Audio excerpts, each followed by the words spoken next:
உன்னதத்திலே தாவீது மைந்தனுக்கு ஓசன்னா. முன்னும் பின்னும் சாலேம் நகர் சின்ன பாலர் பாடினார். அன்று போல இன்றும் நாமும் அன்பாய் துதி பாடுவோம். ஓசன்னா பாடுவோம் இயேசுவின் தாசரே. உன்னதத்திலே தாவீது மைந்தனுக்கு ஓசன்னா. ஓசன்னா பாடுவோம் இயேசுவின் தாசரே. உன்னதத்திலே தாவீது மைந்தனுக்கு ஓசன்னா.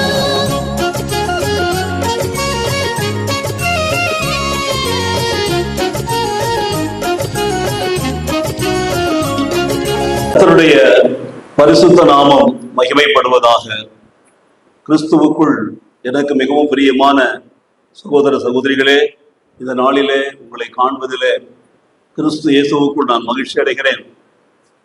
கர்த்தருடைய பெரிதான கிருபையினாலே ஜெருசலேம் சுவிசேஷ திருச்சபையிலே இந்த நாள் குருத்தோலை ஞாயிறாக நாம் அனுசரிக்க கர்த்தர் நம்மேல் கிருபை பாராட்டினார். இன்றைக்கு இந்த ஆலயத்தில் கொண்டு வரப்பட்டிருக்கிற அழைத்து வரப்பட்டிருக்கிற அத்தனை பேர்களும் நீங்கள் இன்றைக்கு பாக்கியவான்கள் என்பதை மறந்து விடாதீர்கள். கர்த்தர் உங்களை நேசிக்கிறார், உங்கள் மேல் பிரியமா இருக்கிறார், உங்கள் நலில் அக்கறை உள்ளவராய் இருக்கிறார். எல்லாவற்றுக்கும் மேலாக நீங்கள் ரட்சிக்கப்பட்டவர்களாய், ரட்சிப்பின் அனுபவத்தை பெற்றவர்களாய், கர்த்தருடைய பிரசன்னத்தில அவருக்கு ஏற்ற ஒரு பரிசுத்த நிலையிலே நீங்கள் வாழ வேண்டும் என்று அவர் பிரியப்படுகிறார். ஆகவே இந்த புனித வார நிகழ்வுகள் இன்னைக்கு தொடங்குகிறது. புனித வாரத்தினுடைய முதல் நாள் குருத்தோலை ஞாயிறு.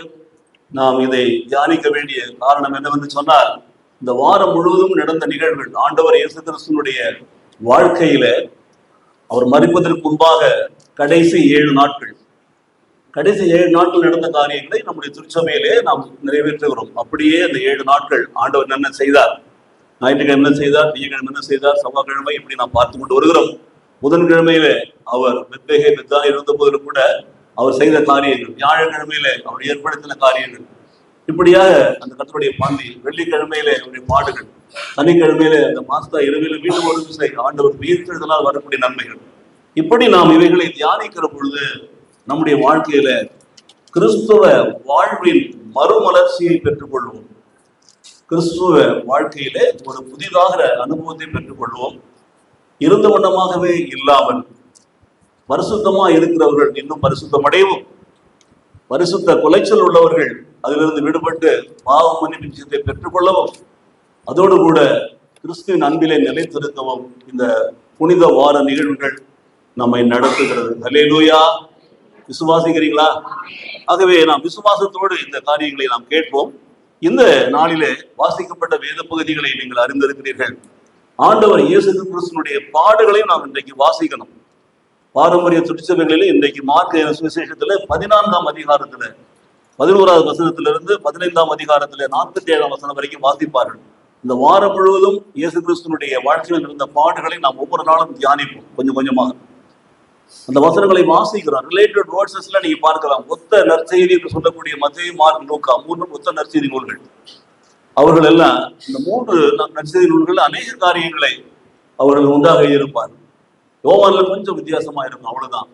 யோவான்ல சொல்லப்பட்ட சில காரியங்கள் மற்ற 3 நற்செய்தி நூல் சொல்லப்படாமல் இருக்கலாம். ஆனால் மற்ற 3 நற்செய்தி நூல் சொல்லப்பட்ட காரியங்கள் ஒன்றோடு ஒன்று ஒத்து போகக்கூடிய காரியங்களா இருக்கும். ஏனென்றால் அவர் மூவருமே இந்த ஒத்த நற்செய்தி நூல்களிலே அந்த நிகழ்வுகளை அவர்கள் ரெக்கார்ட் பண்ணியிருக்கிறாங்க. கொஞ்சம் டிஃபரன்ஸ் இருக்கலாம், ஆனால் கருத்து மாறவில்லை. எனக்கு பிரியமானவர்களே, இன்றைக்கு அந்த 4 காரியங்களே நாம் வாசித்து பாருங்க. ஏனென்றால் இந்த ஒரு நிகழ்வை 4 பதிவு செய்திருக்கிறார்.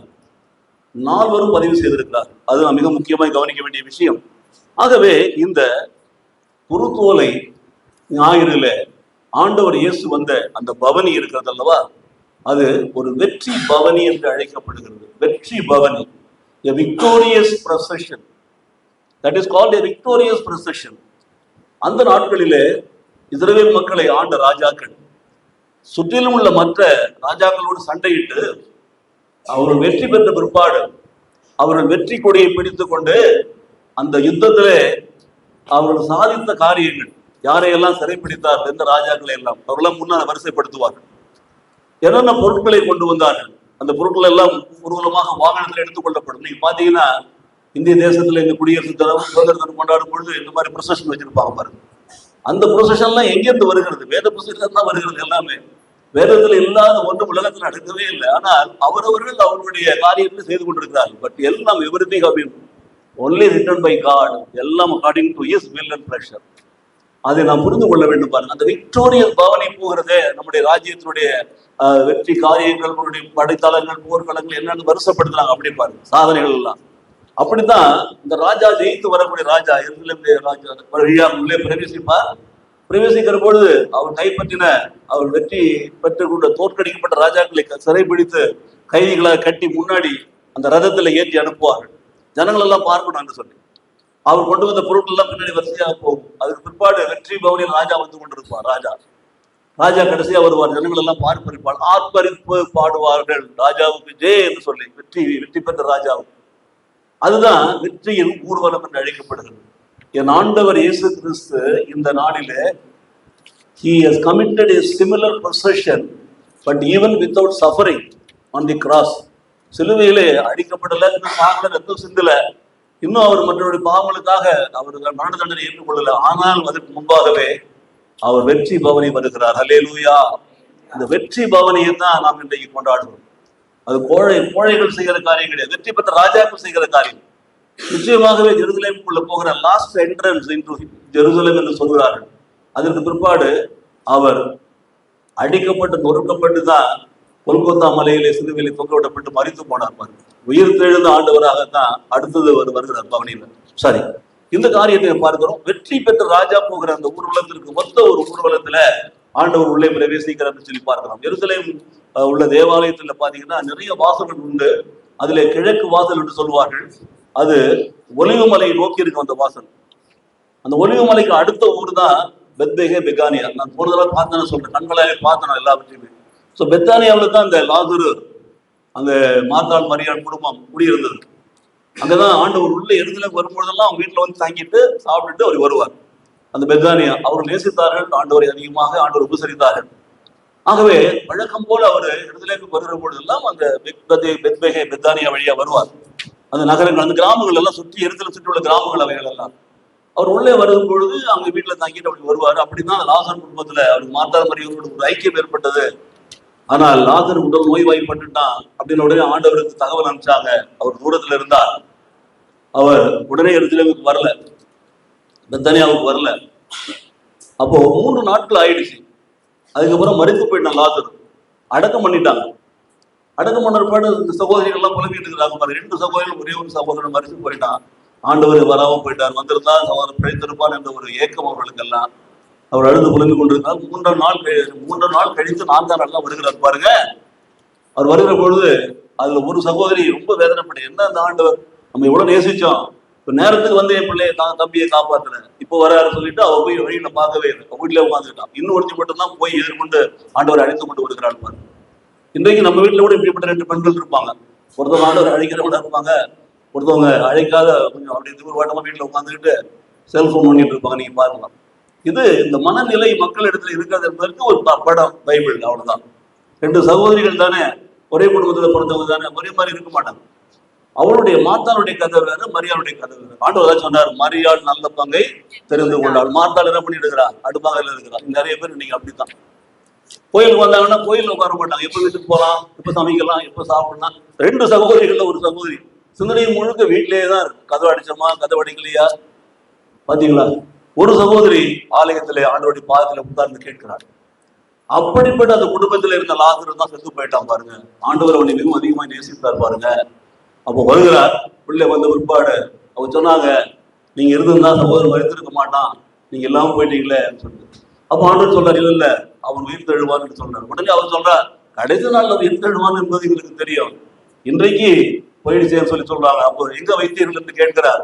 கூட்டி கொண்டு போகிறார்கள். கல்லறை வாசற்படியில போய் நின்ற உடனே ஆண்டவர் அங்கே நிற்கிறாரு பாருங்க. அந்த அதிகாரத்துல யோவான் 11 வாசிக்கப்படி 11ஆம் அதிகாரத்துல அவர் ஜெபிக்கிறார். கல்லை எடுத்து போட சொல்றார். கல்லை எடுத்து போட்ட உடனே மரணம் அடைந்த ஒரு பிணத்தை எப்படி கட்டி கை காலெல்லாம் கட்டி முக்காசனம் மூடி போட்டு அப்படியே உள்ள அடக்கம் பண்ணுவாங்க, அதே பொசிஷன்ல அவன் எழுந்து வரான். அப்போ ஆண்டவர் கட்டுகளை அவிழ்த்து சொல்றாரு, அவன் உயிரோடு வரான். அவன் சகோதரன் ஒப்படைக்கிறார். இந்த ஒரு செய்தி தான் இந்த கூட்டத்திற்கு காரணம். லாசரு உயிரோடு எழுப்பப்பட்டுட்டான். லாசரு உயிரோடு எழுப்பப்பட்டுட்டான். செத்தவனை ஒருத்தர் உயிரோடு எழுப்பிட்டார். யாருங்க அவரு? அவர் தான் ஊர்வலத்துல வரார்.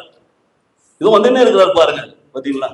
அப்போ எருசலேம் தேவாலயத்துல, எருசலேம் நகரில இந்த பாஸ்காவை கொண்டாடுவதற்காக யூதருடைய முறைப்படி, நான் சொல்றது நல்ல கோர்வையை கவனிச்சுக்கோங்க. என்ன இந்த பாயிண்ட்ல இருந்து வேற பாயிண்ட் போயிட்டோம்னா இதை விட்டுடும். ஏன்னா எனக்கு என்னன்னா அவ்வளவு நினைவாற்றல் இருக்காது டக்குன்னு. ஆனா நான் ஷிஃப்ட் ஆகக்கூடாது. பேரடியம் ஷிஃப்ட்னு சொல்லுவாங்க. மைண்ட் ஷிஃப்ட் ஆயிடக்கூடாது. அங்க நான் சொல்றேன் பாருங்க, லாசருடைய கதை, உயிர் தெழுந்தது, உயிரோடு எழுப்பிட்டாரு. ஊரெல்லாம் ஒரே பேச்சு, எங்க பார்த்தாலும் அவர் எங்க இருக்கிறாரு, செத்தவன் உயிரோடு எழுப்பினவர் எங்க இருக்கிறார் என்று சொல்லி எருசலேம் சுற்றில் உள்ள கிராமங்களில் இருந்த மக்கள் எல்லாம் பெத்தானியாவுக்கு சூழ்ந்து வந்து கொண்டிருக்கிறார்கள்.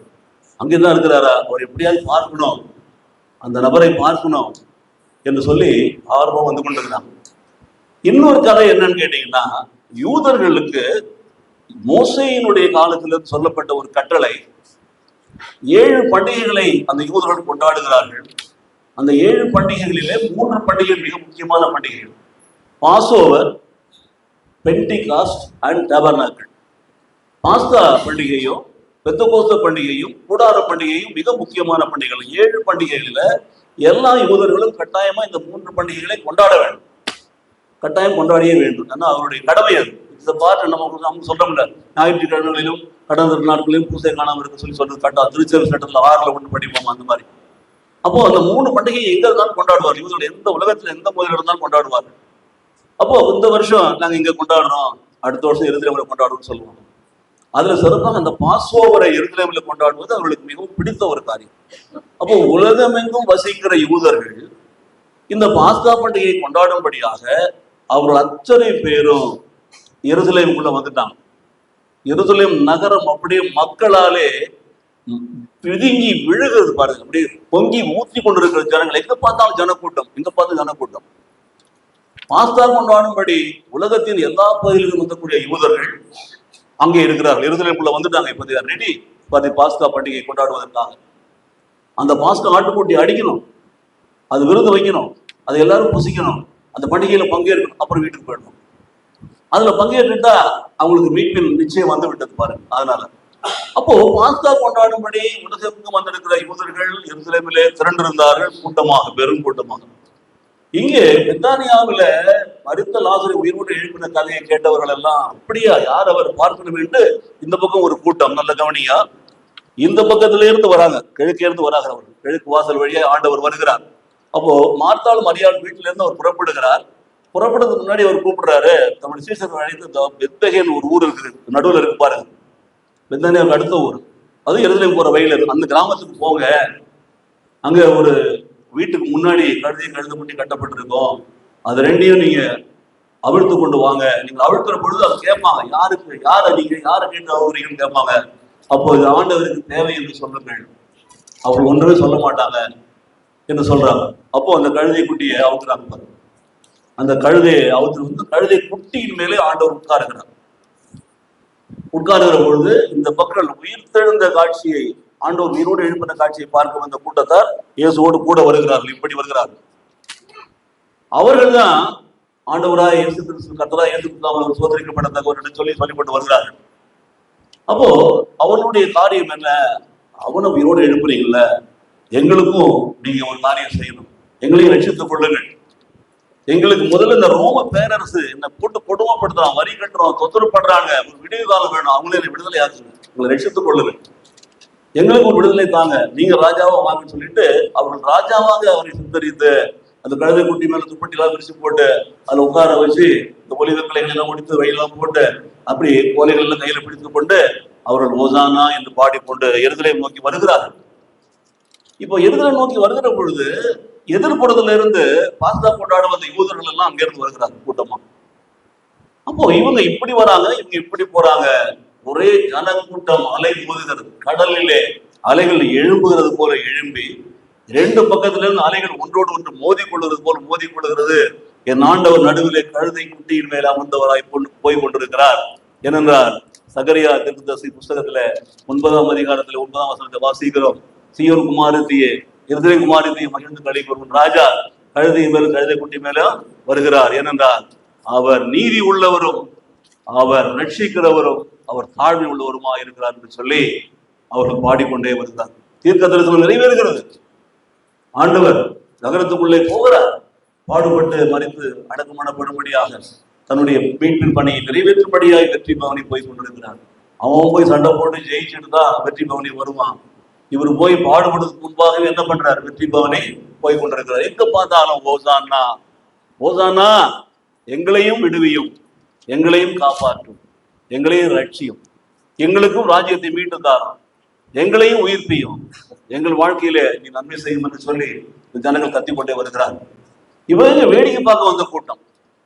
வேடிக்கை பார்க்க வந்த கூட்டம் பாத்தீங்கன்னா, இப்ப நீங்க பாத்தீங்கன்னா காசு கொடுத்து கூட்டம் கூட்டிட்டு வருவாங்க. எது கூட்டுறாலும் தெரியாது. வாங்க உங்களுக்கு ஒரு பொட்டல ஒரு டப்பா கொடுக்குறாங்க, வாங்கினோடனே வந்துருவாங்க. அவன் என்ன கத்துறானோ அதை கத்திட்டு இருப்பாங்க இவங்க. நீ இன்னைக்கு அப்படி கூட்டங்கள் எங்கெல்லாம் பார்க்கலாம்.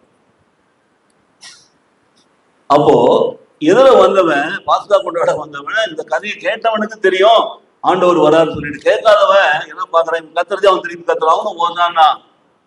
அவனும் ஓதானா என்று பாடுகிறான், சொல்லிக் கொண்டிருக்கிறான். ஜனங்களாலே மோதுகிறார்கள். ஆண்டவர் நடுவில் போய் கொண்டிருக்கிறார் பாருங்க. வழி ஓரங்கள் வழி முழுவதுமாய் அவருக்கு ராஜ மரியாதை, ராஜ பாட்டை போட்டுட்டாங்க. ரெட் கார்பெட் வரவேற்பு மாதிரி விரித்து, பொம்மலைகளை விரித்து போட்டு, தங்கள் துப்பட்டிகளை விரித்து போட்டு, அவரை உட்கார்ந்து வருவதற்கு எல்லாத்தையும் கொடுத்து, அவர்கள் ஓலைகளை எடுத்து கையில பிடித்துக் கொண்டு ஓசானா ஓசானா என்று ஆடிக்கொண்டு வருகிறார்கள். இது நாம இன்றைக்கு ஏன் செய்கிறோம் என்று சொன்னார், நினைவு கூறுகிற பொழுது, என் ஆண்டவராகிய இயேசு கிறிஸ்து என்னுடைய பாவங்களுக்காகவும், என்னுடைய அக்கிரமங்களுக்காகவும், என்னுடைய நோய்களுக்காகவும், என்னுடைய சாபங்களுக்காகவும் அவர்களை மீட்கும்படியாக தன் ஜீவனை கொடுக்கும்படி உள்ளே போகிறார் பாருங்க. போகும் பொழுதே அவருக்கு ராஜ மரியாதை. பாடுபட போகிறவருக்கு, அடித்து ஒருக்கப்பட போகிறவருக்கு என்ன மரியாதை? ஒரு ராஜாவை போல, வெற்றி பெற்ற ராஜாவை போல உள்ளே போகிறார் பாருங்க. அதனாலதான் இதுக்கு பேர் என்னவா இருக்கிறது? வெற்றி பவனியா இருக்கிறது. ஆகவே இந்த ஒரு ஊர்வலத்தை தான் நாம் இன்றைக்கு பார்க்கிறோம், நினைவு கூறுகிறோம். இதுல இருந்து நாம் கற்றுக்கொள்ள வேண்டிய காரியங்கள் நிறைய இருக்கிறது பாருங்கள். ஒன்று, ஆண்டவர் இயேசு இப்படியாய் உள்ள போகிற பொழுது பாத்தீங்கன்னா, அவர் இந்த காரியத்திலே பாடுபடுவதும், மதிக்கவும், அடிக்கப்பட்டு ஒடுக்கப்படவும் அப்படித்தான் அவர் போகிறாரு. ஆனால் மக்களுடைய பார்வையில வித்தியாசமா இருக்கு. ஏன் வித்தியாசமா இருக்கிறது? அவர் ஒரு வெற்றி உள்ள ராஜா தான்.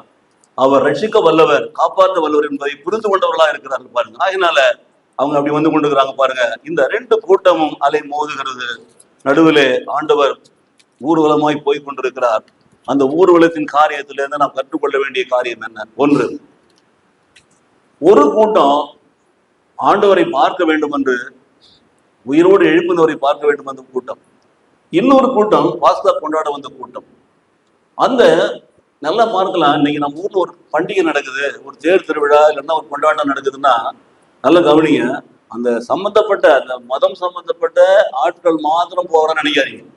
அவங்க போவாங்க, சரி வேளாங்கண்ணி போற கூட்டத்தை வச்சுப்போமே, வேளாங்கண்ணிக்கு அவங்க அவங்களுடைய பக்தியை வெளிப்படுத்துவதற்காக போவாங்க ஒரு கூட்டம்.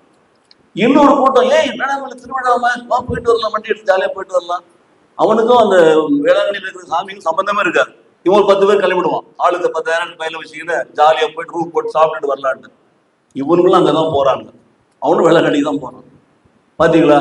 இது ஒரு கூட்டம். இன்னொரு கூட்டம், என்னதான் வருஷம் வேளாங்கண்ணில கூட்டத்துக்கு போறாங்க, என்ன நடக்குது பார்ப்போம், வேடிக்கை பார்க்கறது. இன்னொரு கூட்டம் வருகிறது. அங்க போய் பார்த்தா அவங்க சொல்லுவாங்க, ஐயோ ஒரே கூட்டாங்க, நிறைய பேர் வந்துட்டாங்க. எதுக்கு வந்தா? 10 பேர் தான் சாமி கூட வந்தாங்க. 20 பேர் சாப்பிடறதுக்கும், மீன் வாங்கி பொறிச்சு சாப்பிடறதுக்கும், தங்கி இருந்துட்டு சந்தோஷமா கடற்கரையில ஆட்டம் போட்டு போறதுக்கு வந்தாங்க. எல்லா திருவிழாக்களும் அப்படிதான் நடக்கும் பாருங்க. நம்ம திருவிழாக்களோட நம்ம சொந்தக்காரங்களும் கூட்டுவோம், சம்பந்தமே இருக்காது. நம்ம ரசிக்கப்பட்ட மக்களா இருப்போம், நமக்கு அன்றாட கிறிஸ்துமஸ் தான், அன்றாட ஈஸ்டர் தான். ஆனா அவங்களுக்கு அப்படி கிடையாது. அவங்களுக்கு செலக்டட் பண்டிகைகள் மட்டும்தான் கொண்டாடி இருப்பாங்க. 9 நாள் 10 நாள் 4 நாள் சாப்பிட்டு இருப்பாங்க. அவங்க வீட்டுக்கு நம்ம சாப்பிடுவோம், அவங்க நம்ம வீட்டுக்கு சாப்பிடுவோம். நம்ம போறோம், அந்த விசுவாசத்தை வெளிப்படுத்துறது கிடையாது. அப்படித்தான் இந்த கூட்டம் வருகிறது பாருங்கள். அவங்க கத்துறத பார்த்துட்டு இவங்க கத்த ஆரம்பிச்சான். இப்போ ஒரு கூட்டம், they came to Jerusalem for sightseeing. ஜெருசலேமை பார்க்கணும், திருவிழா நாள்ல போனா ரொம்ப நல்லா இருக்குமாமே, திருவிழா நாள்ல போனாதான் பட்டணத்தை பார்த்தா அவ்வளவு அருமையா இருக்குமாமே, அந்த கூட்டம். இன்னொரு கூட்டம், பாஸ்காவை கொண்டாடணும், வருஷத்துக்கு ஒரு முறையாவது எருசலேமை கொண்டாடணும், வாழ்க்கையில ஒரு முறையாவது கொண்டாடணும், அதுக்கு வந்த கூட்டம். இந்த சுற்றிலும் உள்ள கிராமத்து மக்கள் கூட்டம் எல்லாம் இந்த லாசருவை எழுப்புற அந்த ஆளை பார்க்க வேண்டும். அதனாலதான் அந்த வசனத்துல கடைசியில வாசிச்சீங்கன்னா, மார்க் 1:10 வாசிங்க, 11ஆம் அதிகாரத்துல 10வது வசனம். 11ஆம் அதிகாரத்துல 10வது வசனம். கர்த்தரின் நாமத்தினாலே வருகிற நம்முடைய பிதாவாகிய தாவீதின் ராஜ்யம் ஆசீர்வதிக்கப்படுவதாக, உன்னதத்திலே ஓசானா என்று சொல்லி ஆர்ப்பரித்தார்கள். இப்போ மத்தேயு சுவிசேஷம் 21ஆம் அதிகாரத்துல கடைசி வசனத்தை பாத்தீங்க. 21 வாசிச்சல 1 ல இருந்து 11 அது லாஸ்ட்.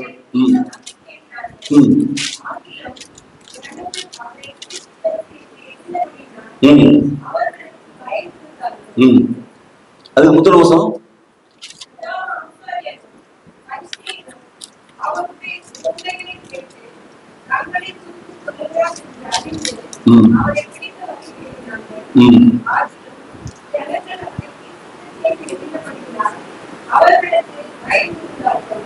இப்படிப்பட்ட ஒரு கூட்டம் உள்ளே பாருங்க.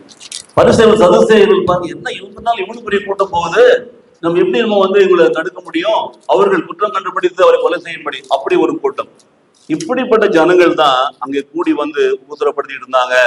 ஆகவே இதுல ஒரு பகுதி மக்கள் அன்றைக்கு ஆண்டவர் இயேசு பரபாசனுடைய அந்த தீர்ப்பின் நாளிலே அங்க பார்க்கிற பொழுது அவரை கொலை செய்யும் என்று கத்தன மக்கள் இவங்க தான். அந்த மக்கள் அவர்களை கொலை செய்யும் என்று கத்தனதுனால ஓசானா பாடுற கூட்டம் எல்லாம் கொலை செய்யற கூட்டம் எடுத்துக்க முடியுமா? யோசனை பண்ணி பாருங்க, நீங்களே யோசிச்சு பாருங்க. ஏதோ சூடு போட்ட மாதிரி ஆயிடும், நம்ம எதுக்கோ ஒண்ணு பயந்து சூடு போட்ட மாதிரி ஆயிடும். அதனால ஒரு கூட்டத்துல நல்லவனும் இருப்பான், கெட்டவனும் இருப்பான். 4 பேர் பக்தியோட போவோம், 2 பேரை இடிச்சுட்டு வரலாம், நான் எங்கேயாவது போன மோதிட்டு வரலான்னு போவோம். அந்த பக்தி, அந்த விசுவாசம் கெட்டு போகக்கூடாது. எல்லா இடத்துலயும் அப்படிப்பட்ட ஆட்கள் இருப்பாரு. அவர்கள் தான் அங்க கொலை செய்யுமா. இவங்க எங்க வேணாலும் போவாங்க. காசு கொடுத்து சாப்பாடு கொடுத்தீங்கன்னா எல்லா இடத்துலயும் வாழ்கம்மா, இல்ல ஒழியம்மா, என்ன தொழில சொல்லுவோம். ஆகவே அதுதான் நடந்தது. இன்றைக்கு எதிலே உள்ளே ஆண்டவர் போகிற பொழுது ஆண்டவரை வாழ்த்தின கோஷமிட்ட மக்களிலே அந்த மக்கள் கூட்டம் தான் ஆண்டவரை சிலுவையிலே அறையும் அவரை கொலை செய்யும் என்று சொன்னது பாருங்க. ஆகவே அதற்காக நாம ஆண்டவரை நேசிக்காம இருக்க முடியாது, ஆராதிக்காம இருக்க முடியாது, ஆண்டவருக்கு விசுவாசமா இருக்காம இருக்க முடியாது. அது நம்முடைய வாழ்க்கையில செய்யக்கூடாது பாருங்க. ஆகினால அவர் நம்மை மீட்கும்படி நாம் பாட வேண்டும். 2வதாக நீ பாத்தீங்கன்னா காலையில வாசிக்கும் போது உங்களுக்கு காசி காமிச்சோம் நெகேமியால இருந்து அந்த பாடல்களை பாடி கொண்டு வருவார்கள் பாருங்க ஆலயத்தை சுற்றிலும். அப்போ அந்த ஆலயத்தை சுற்றிலும் அந்த அல்லேல் கீதங்களை பாடுவார்கள். எல்லாமே பாடிக்கொண்டிருக்க கீதங்கள். அந்த கீதங்களை பாடி ஆண்டவர் எருசலேம்ல அவர் காட்டி கொடுக்கப்பட்ட ராத்திரியில அவரு அங்க போயிட்டு ஒலிவமலையில அவர் ஜெபம் பண்ண போகிற பொழுது கூட அந்த பாடல்களை பாடிக்கொண்டே சோத்திர பாடல்களை பாடிக்கொண்டே போனார் என்று போடப்பட்டிருக்கு. அப்போ அந்த சோத்திர பாடல்களையும் பாடுகிறார்கள். அதுதான் 118ஆம் சங்கீதத்துல 25-26 வரக்கூடிய அந்த சோத்திரம். கர்த்தருடைய நாமத்தில் வருகிறவர் ஆசிரியக்கப்பட்டவர் சோதரிக்கப்பட்டவர் என்று சொல்லி பாடக்கூடிய காரியம். இதைதான் கூடார பண்டிகையிலையும் பாடுகிறார்கள், இதைத்தான் அந்த பண்டிகையிலையும் பாடுகிறார்கள். எனக்கு பிரியமானவர்களே, இப்போ நம்ம இந்த எண்ணிக்கையை பார்க்க போகிறோம் பாருங்க. அந்த எருசலேம்ல வருஷம் பாஸ்கா கொண்டாடுகிற பொழுது இவ்வளவு கூட்டம் வருகிறது என்று சொல்லி அங்கே ஒரு சென்சஸ் எடுத்தாங்க, மக்கள் தொகை கணக்கு எடுத்தாங்க. ஒரு வருஷத்துல எவ்வளவு பேர் தான் வராங்கன்னு பார்க்கலாமே என்று சொல்லி. அப்போ ஏறக்குறைய அங்க வருகிற ஜனங்களை எண்ணி பார்க்கிற பொழுது தோராயமாக ஒரு கணக்கு எடுத்தாங்க. ஒரு வருஷத்துல 2,56,000 ஆடுகள் அடிக்கப்பட்டா மாத்திரம்தான் வரக்கூடிய மக்களுக்கு உணவு கொடுக்க முடியும், அந்த பாஸ்காவை கொண்டாட முடியும். இன்னைக்கு பிரசாதம் கொடுக்குறாங்க, பிரசாதம் தரான்னு பாக்குறீங்களா? அந்த மாதிரி ஆளுக்கு ஒரு பாக்கெட் பிரியாணி கொடுத்தா இருந்தாலும் சரி, ஒரு சாப்பாடு கொடுத்தாலும் சரி, 2,56,000 ஆடுகளை அடிப்பார்களாம். ஏறக்குறைய 2.5 லட்சம் ஆடுகளை அடிப்பார்களாம் ஒவ்வொரு முறையும் அந்த பாஸ்கா கொண்டாடுகிற போது. அப்ப அந்த ஆடுகளை அடிப்பதை வைத்து கணக்கெடுதாங்க. ஒரு ஆட்டை ஒரு 10 பேருக்கு போடலாம் சாப்பாடா அப்படின்னு கணக்கு போடுறோம். குறைஞ்சது ஒரு 10 பேர். ஏன்னா எல்லாருக்குமே எல்லா துண்டும் கிடைக்கும். நம்ம கூட மட்டன் பிரியாணி போட்டா சொல்லுவாங்க மட்டனே இல்லை அப்படின்னு. மெடல் தான் தரணும் அவங்களுக்குலாம். ஏன்னா அதுல போய் மட்டன் இருக்கான்னு சரி கண்டுபிடிச்சிருக்கிறாங்க பாருங்க. மட்டன் பிரியாணியா, மட்டன் வாசனை அடிக்குதா பாருங்க. அவ்வளவு கூட்டத்துல 2.5 லட்சம் ஆடு அடிச்சு போட்டா ஏங்க எனக்கு ஒரு லெக் பீஸ் கூட வரலைங்க, எனக்கு ஒரு ஈரல் கூட வரலைங்க. ஏன் ஒரு ஆட்டை ஒரு 10 பேருக்கு போடணும்னு தான் கணக்கு பண்ணி அவங்க அடிக்கிறாங்க. ஆனா சாப்பிட்டவங்க எத்தனை பேர் கேட்டீங்கன்னா 27 லட்சத்து பேர் சாப்பிட்டுருக்காங்க. 27 லட்சம் பேர் சாப்பிட்டுருக்காங்க. ஸோ 30 லட்சம் பேர் சாப்பிடணும்னா அவங்க என்ன பண்ண முடியும் சொல்லி பார்க்கலாம். ஸோ அந்த அளவுக்கு அந்த ஆடுகள் அடித்து அந்த உணவு தயாரிக்கிற பொழுது பாத்தீங்கன்னா அந்த ரத்தம் ஆறாய் வெள்ளமாய் ஓடும். ஆலயத்தை சுற்றி உள்ள பகுதிகளே போகும் பாருங்க. அங்க ஒரு ஆட்டு வாசல் ஒன்று வச்சிருப்பான், அந்த ஆடு உள்ள பிடிச்சு போறதுக்காகவே வச்சிருப்பான். அப்படிப்பட்ட ஒரு வாசல் தான் அந்த ஊசி அந்த ஒட்டவன் வழியாக சொல்லுவாங்க. அது ஒரு வாசல் பாருங்க. அந்த கழிவு பொருள்லாம் தள்ளுறதுக்கு ஒரு வாசல். எருசலேம் தேவாலயம் சுற்றி இதெல்லாமே இருக்க போய் பார்த்தீங்கன்னா அத்தனை 8 வாசல் அங்க இருக்கிறது பாருங்க. அதுவும் எனக்கு பிரியமானவர்களே, 27 லட்சம் 30 லட்சம் பேர் கூடி வந்திருக்கிறாங்க. இன்றைக்கு அந்த குருத்தோலை பவனியில ஒரு 15 லட்சம் இந்த பக்கத்துல இருந்து வருது, ஒரு 15 லட்சம் இந்த பக்கத்துல வருகிறது. யோசித்து பாருங்க எப்படி இருந்திருக்கு சொல்லி. ஒருவேளை நாம ஆண்டவர் கூட ராஜனுடைய கல்லையில இருந்து புறப்பட்டு எருசலேமுக்கு போனோம்னா அவரோடு கூட போறவர்களா இருக்கும், வெற்றி பவனியில் அவரோடு கூட இருக்கிறவர்களா இருப்போம். இல்லைன்னா இன்னைக்கு ஆலயத்தில் நிறைய பேர் வந்து ஆலயத்துல பாட்டு பாடுறதில்ல, ஜெபம் பண்றதில்ல, பைபிள் படிக்கிறது இல்லை. வருவாங்க ஆலயத்துக்கு, நாங்க ஆலயத்துக்கு வந்துட்டு இது எதிர்த்து வர கூட்டம், வேடிக்கை பார்க்க வர கூட்டம். இப்படி வரல, பைபிள் இருக்காது, பாட்டு இருக்காது, வசனம் இருக்காது. அவங்களும் ஓதானாம்பா, அவங்க என்ன பண்ணுவாங்க, ஓதானா சொல்லுவாங்க. ஆகவே நாம அதை நினைச்சு பார்த்துட்டு ஓசானா சொல்றவங்க ஆண்டவரை கொலை செய்யறவன்னு சொல்லி சொல்லப்படுது. உள்ள உண்மையா ஓசானா சொல்றக்கூடிய கதி என்ன ஆகுது யோசனை பண்ணி பாருங்க. விசுவாசோடு வரீங்க, இவ்வளவு தூரம் வரீங்க பாருங்க. அவங்கவுங்க பத்ரிஷா வீட்டு பக்கத்துலேயே சபை, ஒருத்ததான் கட் பண்ணிட்டே போறாங்க, வீட்டுக்கு போயிடுறாங்க. காரணம் என்ன, தூரமா இருக்குன்னு சொல்லிட்டு அவ்வளவுதான். ஏன்னா வயசான பிற்பாடு நடக்க முடியல, பஸ்ல ஏற முடியல, இறங்க முடியல, பக்கத்திலே போகணும்னு நினைப்போம். இன்னும் ஒரு காலம் வரும், எழுந்து போக முடியாம படுத்திருக்கும். அப்ப எங்க போகணும், அவர் படுத்த படிக்க ஆயிட்டாருங்க, எல்லாமே அவர் வந்து படுக்கையில தாங்க, அப்ப ஒண்ணும் பண்ண முடியாது பாருங்க. இதுல நம்முடைய விசுவாசம் நம்ம உணர்வுகளோடு இருக்கிற நேரத்துல நல்லா சாப்பிட்டுட்டு நல்லா செரிச்சுட்டு செரிமானம் ஆயிட்டு நல்லா ஓடி ஆடி இருக்கும்போது ஆண்டவரை துதிக்காம இந்த மாதிரி முடியாம ஓமாவில போற ஸ்டேஜில் போய் உட்காந்துக்கிட்டு ஆண்டவரே ஆண்டவரேன்னா, ஐயா பிரதர் ஜெபம் பண்ணிக்காம ஆஸ்பத்திரியில் இருக்கிறாங்க, என்ன ஓமாவில இருக்கிறாங்க, எப்படி ஜெபம் பண்ண முடியும், பண்ணிக்குவாங்க அவ்வளவுதான். ஆண்டவர்கிட்ட சொல்ல வேண்டியது நம்முடைய கடமை.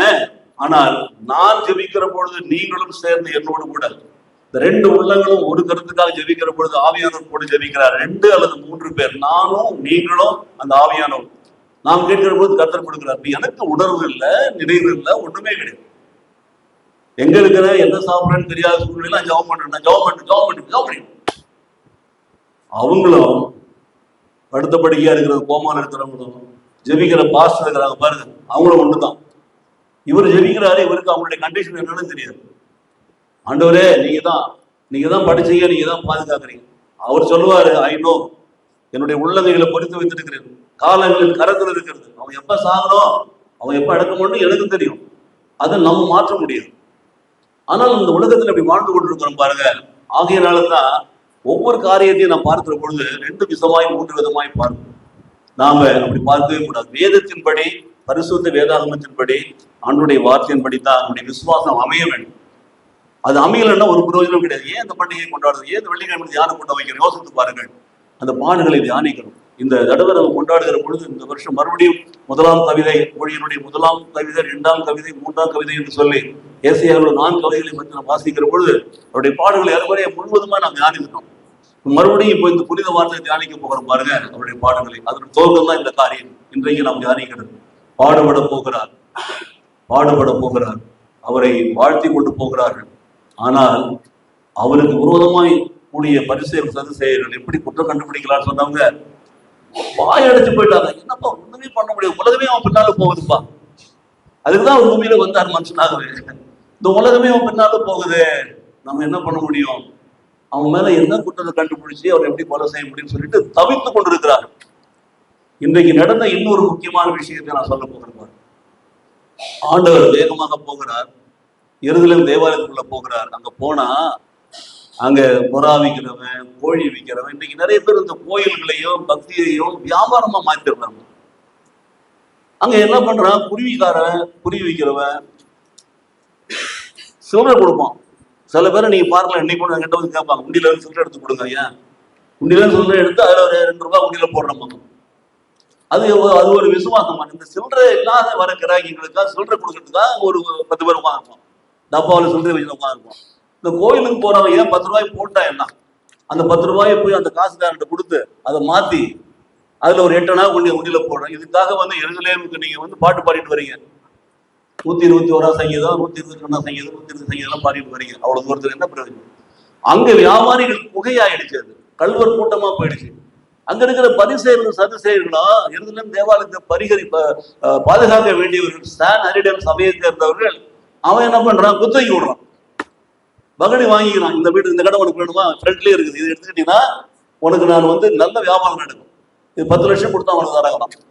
அவன் வியாபாரம் பண்ணிட்டு இருக்கான். யார் அங்க இருக்க பூஜாரிகளும் அங்க இருக்கிற ஆசாரியர்களும். இவங்க வந்து ஜனங்கள்கிட்ட வந்து இப்படி பண்ணியிருக்கிறான். கோழி வைக்கிறது, புறா வைக்கிறது, காணிக்கை கொடுக்க போறதெல்லாம் வைக்கிறான். ஆண்டவர் பார்த்தார், என்னுடைய வீடு சகல ஜனங்களுக்கும் ஜெப வீடு. கடைசியா வசனம் வர பாருங்க. அதனால எல்லாரையும் அடித்து தொடர்ந்துறாரு, மிரட்டுறாரு, எல்லாம் வெளியில போகிறாங்க. கல்வர் குகையா ஆகிட்டீங்களா என்று சொல்றாரு. அப்போ அங்க இருக்கிறவங்களுக்கு எப்படி இருக்கும்? காலங்காலமா அந்த இடத்த பிடிச்சு வச்சுக்கிட்டு வியாபாரம் பண்றவங்களுக்கு. உங்க கோயில் இருக்குல்ல, ஒரு ஊர்லயும் கோயில் இருக்கும். நான் குறிப்பிட்டு சொன்னேன்னா நீங்க ஏதாவது சொல்லிடுவீங்க, இவர் தான் சொல்றாரு, அவர் தான் சொல்றாரு. இல்ல, பாண்டிச்சேரியில போடுங்க, ஜென்மலாகி மாதா கோயில் சுத்தி கோயில் இருக்குது, கடை கட்டி விட்டுருக்காங்க. பக்கத்துல ஒரு புக் ஸ்டார் வச்சிருக்காரு, அந்த மாதிரி நிறைய கடை. இப்போ ரெடியார் பாலத்துல போது கடை கட்டி அப்படி எல்லா இடத்துல நல்ல கோயில் இருக்கு, வேளாங்கல்ல போய் எல்லா இடத்துலையும் கட்டி விட்டுருக்காங்க.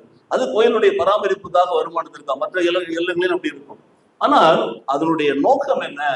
அந்த வியாபாரிகள் வெளியில பண்ண வேண்டிய வியாபாரத்தை கோயிலுக்குள்ள பண்ண ஆரம்பிச்சுட்டாங்க. கோயில்ல போய் ஜனங்க சாமி கும்பிடத்துக்கோ ஜபம் பண்றதுக்கோ இடமே இல்லை. ஏன் எல்லாம் உள்ள வந்துட்டான். என்கிட்ட வாங்கி உங்ககிட்ட வாங்கின்னு எல்லாரும் கொண்டு காட்டிட்டு இருக்காங்க.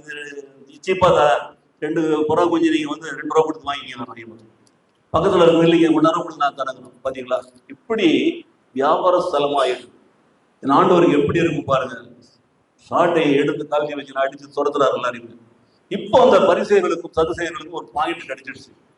இவன் வந்து எருசலேம் தேவாலயத்தில் உள்ள வந்து இந்த மாதிரி பண்ணிட்டான், அதனால அவனை கொலை செய்யணும். அவங்களுக்கு என்னென்ன குற்றங்கிற லிஸ்ட்ல இதை சேர்த்துட்டாங்க பாருங்க. முதல்ல கண்டுபிடிக்க முடியல, இவ்வளவு ஜனங்க போறாங்களே, நம்ம எப்படி இவர் மாதிரி குற்றம் சொல்ல முடியும்னு சொன்னவங்க. அவர் ஆலயத்தை சுத்திகரித்த உடனே அது இவங்களுக்கு பிடிக்கவே இல்லை. இன்றைக்கு ஆலய பராமரிப்பில் இருக்கிற சில பேரை பார்க்க உங்களுக்கு பிடிக்காம தான் இருக்கலாம். ஏன்னா கொஞ்சம் கண்டிஷனா இருப்பாங்க அவங்க, இல்லை என்றாலும் பராமரிக்க முடியாது. இந்த ஆலயத்தை கட்டி 8 வருஷமா ஆகுது, நாங்க வந்து சுத்தம் பண்ணல போல வரலாம். எப்படி இருக்கும்? பாழடைஞ்சதா இருக்கு. அங்க ஒட்டடை தூங்கிட்டு அந்த டஸ்ட் பண்ணிட்டு இருக்கோம். நம்ம எப்படியாவது கிளீன் பண்ணி தான் பார்க்கணும். அப்படிதான் நம்ம மெயின்டைன் பண்ணி ஆகணும். நம்ம எல்லாம் 8 மணி 6 9 மணி நேரம் வந்து உட்காந்துட்டு அப்படியே முடிஞ்ச மட்டும் மரத்துல பேசிட்டு போயிடுவோம். யார் மெயின்டைன் பண்ணுவாங்க தெரியாது. எனக்கு எது சொல்ல வர சொன்னா, ஆண்டவர் என்ன சொல்றாருன்னா, அது பராமரிக்கணும். என்னுடைய வீடு சகல ஜனங்களுக்கும் ஜெப வீடு. அதுதான் ஆண்டவர் சொல்றாரு. ஆண்டவர் சொல்றாரு என்னுடைய வீடு. மிக தெளிவாக அதை சொல்லுகிறார்.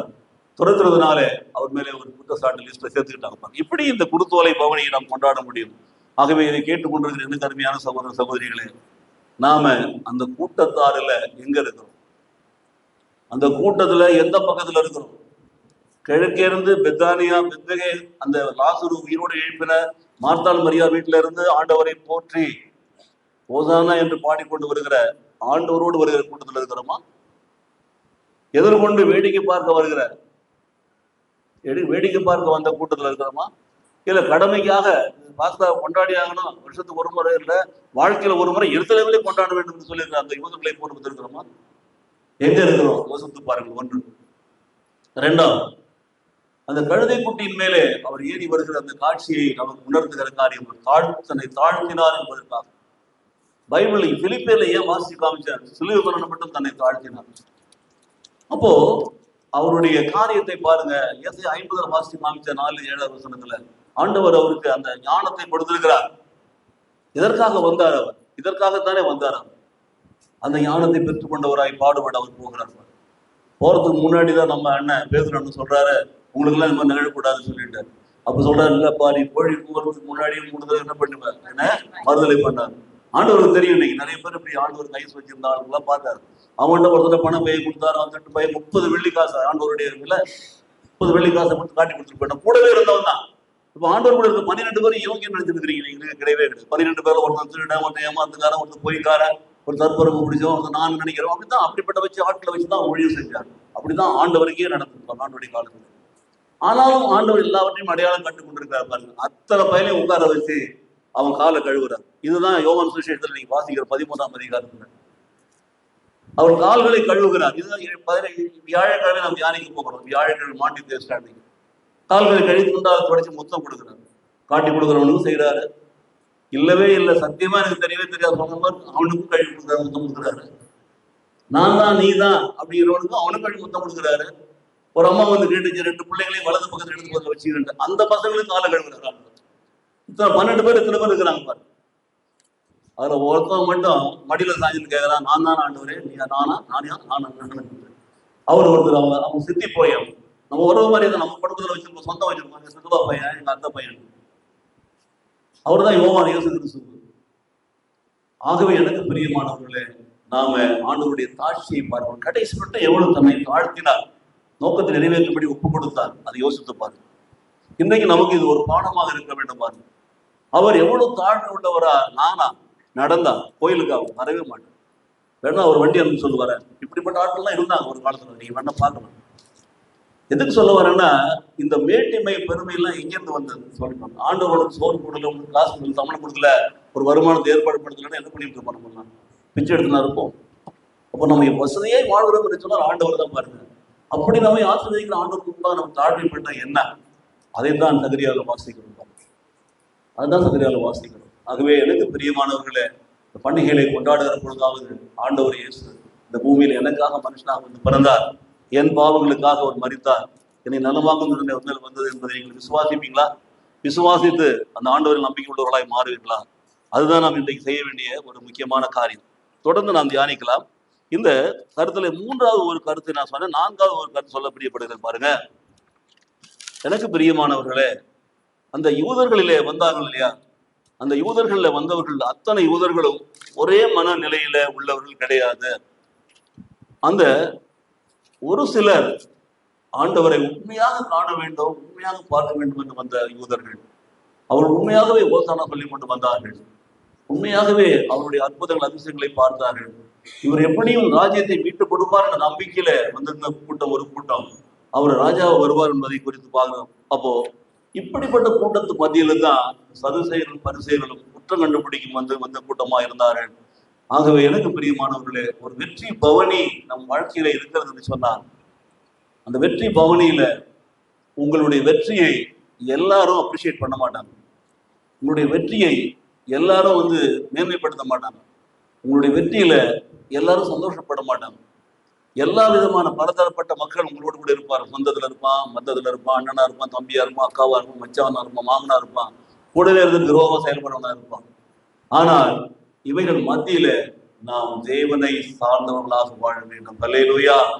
முதல் கருத்து தாழ்மையை குறித்து சொன்னேன். இரண்டாவது கருத்து தேவனுடைய சித்தம் என்ன. ஆண்டவர் இயேசுடைய காரியத்துல எந்த நோக்கத்திற்கு பிதா அவரை அனுப்பினாரோ அந்த நோக்கம் நிறைவேற வேண்டும் என்று கடைசி வரையிலே அது நிலைத்திருந்தார். அதற்காகத்தான் அவர் போராடினார். தன் வாழ்நாள் முழுவதும் 30 வருடம் கீழ்ப்படிந்திருந்தார், 3 வருடம் ஊழியம் செய்தார். காட்டி கொடுக்கப்பட்ட பொழுது கூட அவர் அப்படித்தான் இருந்தார். என்றால் பிதாவுடைய சித்தம் நிறைவேற வேண்டும். பிதாவுடைய சித்தம் நிறைவேறுவதற்காகத்தான் இப்படிப்பட்ட ஆட்களை அவர் நியமித்திருக்கிறார். இதுதான் நாம் தேவன் நிர்ணயித்தபடி. இயேசு கிறிஸ்துவினுடைய மரணத்தை நிர்ணயித்தவர் யார்? பிதாவாகிய தேவன். விசுவாசிக்கிறீங்களா?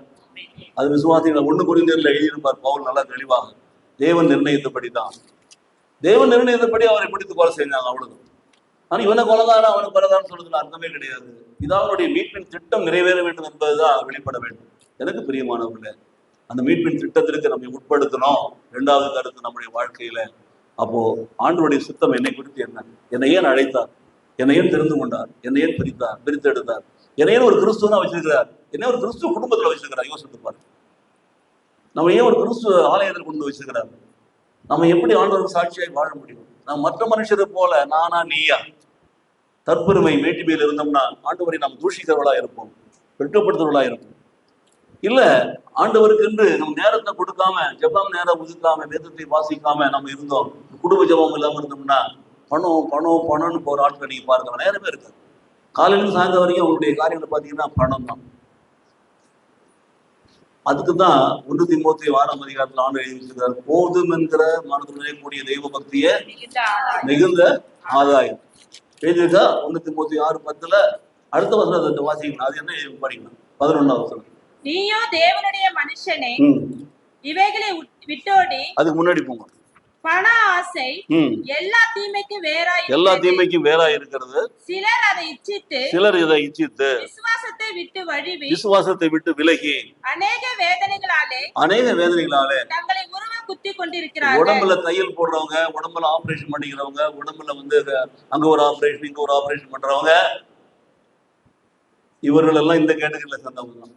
வைராக்கியம், பிடிவாதம், பண ஆசை எல்லா தீமைக்கும் அதுதான் வேறாய் இருக்கிறது பாருங்கள். அப்போ நாமே நம்ம உடலுக்குள்ள அநேக காயங்களை வருவித்துக் கொடுக்கிறோம். 2 தையல் போட்டிருக்கு, எனக்கு 3 தையல் போட்டிருக்கோம். உன்னுடைய பிடிவாதம் என்ன? வைராக்கியம் என்ன? ஆண்டவருக்கு முதலிடம் கொடுத்துருக்கீங்களா பாத்தீங்களா? ஆகினால இந்த ஒரு காரியத்தை கற்றுக்கொள்ள வேண்டும். இயேசு நினைச்சிருந்தார், நான் சொல்லியிருப்பார், நான் நினைச்சிருந்தா எத்தனையோ லேகிய நாட்டுல எனக்கு அனுப்பியிருப்பார். ஆனா அவர் செய்யல. ஏன்? யுத்தத்துக்கு ஒப்பு கொடுக்கிறார். கடைசி மட்டும் கடைசியில காட்டி கொடுக்கப்பட்ட பிற்பாடு அவரால் அந்த பாடுகளை நினைச்சு பார்க்கிற பொழுது வேதனை தாங்க முடியவே இல்லை. ஆகினால்தான் கெத்செமனியில போய் ஜெபிக்கிறார். போய் ஜெபம் பண்றாரு பாருங்க. ஜெபம் பண்ணும்போது தெளிவாய் சொல்றாரு, ஆவி என்னவா இருக்கிறது? உற்சாகமா இருக்கிறது. மாமிசம் என்னவா இருக்கிறது? பலகீனமா இருக்குது. இந்த ரெண்டை வச்சு நீங்க பார்த்துட்டீங்கன்னா உங்க வாழ்க்கையில எல்லாம் சரியாயிடும். நேற்று கூட நான் ஒரு காரியத்துல செய்தி கொடுப்போம், அதான் சொன்னேன். மாமிச உறவு, மாமிச உடன்படிக்கை, அது மாமிசத்தோட போயிடுச்சு. அதை வச்சுக்கின்னு புலம்பிக்கின்னு நம்ம காலத்தை வீணடிச்சுட்டு இருந்தோம்னா நம்முடைய வாழ்க்கை வீணா போயிடும். ஆவிக்குரிய உறவு தான் ஆண்டவர் இருக்கிற உறவு பாருங்க. இன்றைக்கு இதெல்லாம் ஏன் படிச்சு தியானிக்கிறது எல்லாம் ஏன் சொல்றேன் உங்களுக்கு? ஆண்டவரை பற்றி கொள்ளுங்க. ஆண்டவர் நமக்கு ஒரு மாதிரியா இருக்கு. அவரை பிடித்து கொண்டா எல்லா சூழ்நிலையிலும் ஜெயம் பெற்றவர்களா இருக்கும். கடைசி மட்டும் தன்னை தாழ்த்தினார். அவர் சிலுவை மரணம் மட்டும் தன்னை தாழ்த்தினார். சிலுவையில தன் ஜீவனை ஒப்பு கொடுத்தார். பிதாவே என்னுடைய கடத்துல என்னுடைய ஆவியை ஒப்பு கொடுத்து சொல்லி ஒப்பு கொடுத்தார். பிதாவசத்தை நிறைவேற்றினார். கர்த்தர் அவர் என்ன பண்ணாரு? எல்லா ஸ்தலங்களுக்கும் பாதாளத்துக்கு மேல பூலோகத்துக்கு பரலோகத்துக்கு மேலாக அவரை உயர்த்தினார் என்று நாம் பார்க்கிறோம். ஹல்லேலூயா. இன்றைக்கு உங்கள் வாழ்க்கையில ஒரு உயர்வை பெற்றுக்கொள்ள வேண்டுமா? ஆவிக்குரிய வாழ்க்கையில முதலாவது ஒரு உயர்வை பெற்றுக்கொண்டீங்கன்னா உலக பிரகாரமான வாழ்க்கையில அந்த உயர்வு உங்களுக்கு வரும். ஆவிக்குரிய வாழ்க்கையில கர்த்தருக்கு முன்பாக தாழ்மைப்பட்டீங்கன்னா கர்த்தர் உங்களை என்ன பண்ணுவார்? உயர்த்துவார். யாக்கோபு 4:13 கர்த்தருக்கு முன்பாக நீங்கள் உங்களை தாழ்த்தி ஒப்பு கொடுத்து ஜெபிக்கிற பொழுது பாருங்க, கர்த்தர் பலன் கொடுக்கிறார். ஆகவேதான் இந்த பலனை பெற்றுக் கொள்கிறார் பாருங்க. அவருக்கு தெரியும், இன்னைக்கு வாழ்க்கைன்னு சொல்ற போட்டோம், நாளைக்கு ஒழிகன்னு சொல்றோம், அவருக்கு தெரியும். ஆனாலும் அவர் வெற்றி பவனை போகிறார். இருந்தால் அந்த பவனை போக வேண்டும்.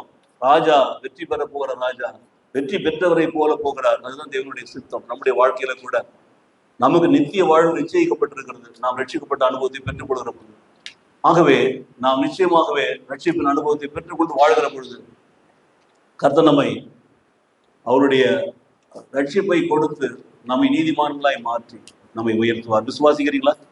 ஆகவே இந்த குருத்தோலை பவனியில கற்றுக்கொள்ள வேண்டிய காரியம் நம்முடைய வாழ்க்கையில தாழ்ச்சி, ரட்சிப்பை பெற்றுக்கொள்ளும்படி தேவனோடு சார்ந்திருத்தல், தேவனுக்காக தேவனுடைய சித்தத்தை நிறைவேற்றுதல். மூன்றாவது, கடைசி மட்டும் எத்தனை பாடுகள் துன்பங்கள் வந்தாலும் ஆண்டவருடைய திட்டத்துக்கு நம்ம ஒப்பு கொடுத்து நாம் வாழ்கிற பொழுது கர்த்தர் நமக்கு ஜெயம் கொடுப்பார். விசுவாசிக்கிறீங்களா? மீதி காரியங்களை நாளை மாலை வாங்க தியானிப்போம், செவ்வாய்க்கிழமை வாங்க தியானிப்போம், ஒரு நாள் வாருங்கள் கர்த்தர் இந்த பாடுகளின் வார்த்தையை தியானிப்போம். இன்றைக்கு நீங்கள் வீட்டில் போய் இந்த பாடுகளை படிக்க ஆரம்பிங்க. ஒவ்வொரு பகுதியை படிக்கணும். மத்தேயு சுவிசேஷத்துல கடைசியா உள்ள அதிகாரங்களை வாசிங்க. கடைசி 3 அதிகாரங்கள். மார்க் சுவிசேஷத்துல கடைசி 3 அதிகாரங்கள். யோவான் சுவிசேஷத்துல அப்படி வாசிச்சீங்கன்னா பாடுகளை தியானிக்கிற ஒரு பாக்கியம் உங்களுக்கு கிடைக்கும். அதன் மூலம் நீங்கள் நன்மைகளை பெற்றுக் கொள்வீர்கள். விசுவாசிக்கிறீங்களா? கண்களை மூடி நாம் ஜெபிக்கலாம். நேசிக்கிற நல்ல பிதாவே, நன்றியோடு நம்ம துதிக்கிறோம், சோதரிக்கிறோம். இந்த நாளிலே கூட ஆண்டவரே சோதரம், இந்த குருத்தோலை ஞாயிறு அன்று எங்களை அழைத்து கொண்டு வந்தேன். ஆலயத்திலே அமர்ந்து உண்மை ஆராதிக்கிற பிள்ளைகளை எங்களை நடத்தி உங்களுக்கு சோதரம் செலுத்துகிறோம். கர்த்தர் கொடுத்திருக்கிற அந்த மேலான பாக்கியத்திற்காய் உங்களுக்கு நன்றி செலுத்துகிறோம். தொடர்ந்து உங்கள் அன்பிலே நிலைத்திருக்கிற பிள்ளைகளை எங்களை நடத்தி ஆண்டவரே, நீர் பட்ட பாடுகள், நீர் அனுபவித்த ஆண்டவரே பாடுகள், நீர் ஜீவனை கொடுத்து ரட்சித்துக் கொண்ட அந்த மீட்பு, அதை நாங்கள் பெற்றுக் கொள்ளும்படி எங்களை ஆண்டவரே ஒவ்வொரு நாளும் கருப்பிடித்து நடத்துகிறோம். விசுவாசத்திலே பலப்படுத்துகிறோம். அது இருக்கிற ஒவ்வொருவரையும் கர்த்தர் ஆசீர்வதிக்க வேண்டும் என்று நாங்கள் ஜெபிக்கிறோம். இயேசு கிறிஸ்து நாமத்திலே பிதாவே, ஆமென்.